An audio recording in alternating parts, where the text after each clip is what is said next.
क्या आप जानते हैं कि संक्रांति और पूर्वजों के अवशेषों के विसर्जन की परंपरा कहां से शुरू हुई थी? आज हम आपको सुनाने जा रहे हैं हंगराई की एक प्राचीन और पौराणिक कथा। जब इस संसार की रचना हुई थी तब पृथ्वी पर केवल घास के मैदान थे, न कोई मानव न कोई जीव। चारों ओर बस शांति, सन्नाटा और खालीपन।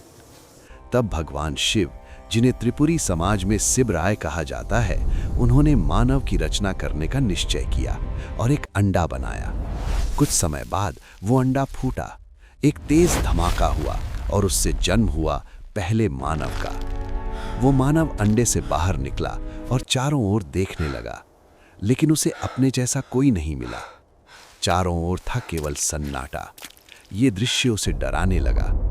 डर के कारण वो अंडे के पास ही रहने लगा और अंत में अंडे के आधे खोल के भीतर जाकर खुद को दूसरे आधे खोल से ढक लिया।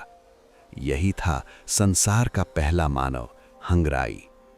ये देखकर भगवान शिवराय चिंतित हो गए। कई वर्षों बाद उन्होंने एक दूसरा अंडा बनाया। 10 महीनों के बाद वो अंडा फूटा। इस बार ऐसा भयानक धमाका हुआ कि पूरी पृथ्वी कांप उठी। उस अंडे से जन्म हुआ एक साहसी और शक्तिशाली मानव का। जैसे ही वो बाहर आया, उसने जोर से घोषणा की, मैं इस धरती पर जन्म लेने वाला पहला मानव हूँ।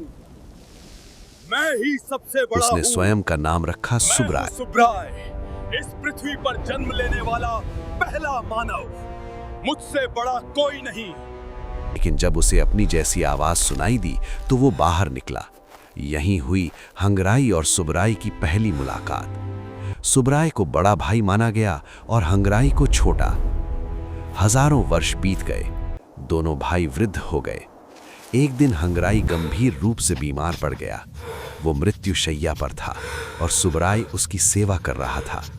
तभी भगवान प्रकट हुए और बोले, वास्तव में हंगराई ही बड़ा है, क्योंकि मैंने तुम दोनों को स्वयं बनाया है।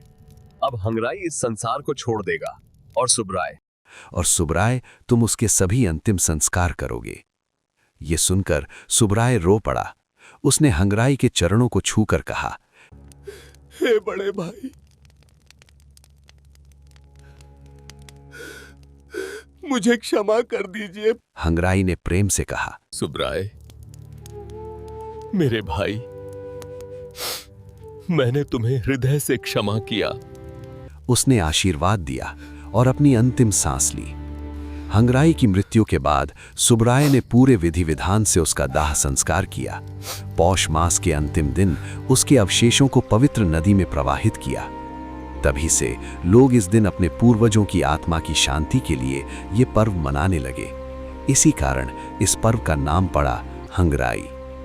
अगर आपको ये पौराणिक कथा पसंद आई हो तो वीडियो को लाइक करें, चैनल को सब्सक्राइब करें और इसे दूसरों तक जरूर पहुंचाएं।